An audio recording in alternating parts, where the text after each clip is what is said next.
Yesterday I was driving down Interstate 10 just outside of Louisiana on the Mississippi border, and I came across this accident scene. I pulled over to see what was going on, and I saw a car smashed into the trees, involved in flames, with somebody trapped inside. There were about 15, 20 people on the scene, passers-by, who were all frantically trying to get her out of the car. She was pinned by the steering wheel and by the seat and by the pillars that were bashed in from the side by the trees. And no one could get her out.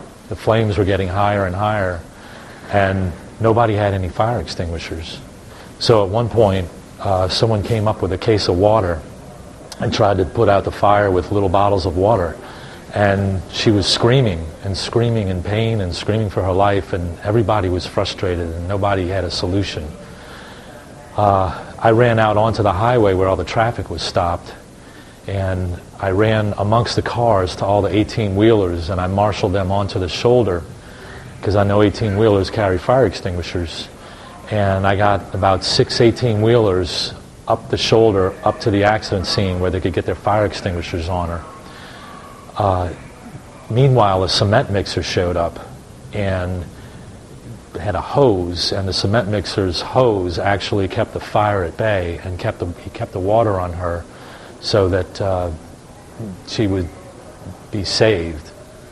That hose was like her guardian angel, and at some point someone had pulled the car out of the trees, and between the fire extinguishers knocking down the fire on the engine and the hose keeping her wet so the fires didn't get on her, someone had a crowbar and pried the door open, and they got her out and they rescued her.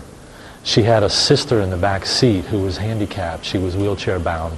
The sister was pulled out immediately, but this woman was pinned, and it looked as though she was going to perish. We were all in a terrible panic because there seemed no solution at the time.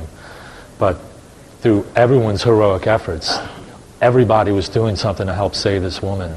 Ultimately, she was extracted and she was saved. It's not often you see this kind of heroism, and it was just an honor to be a part of it.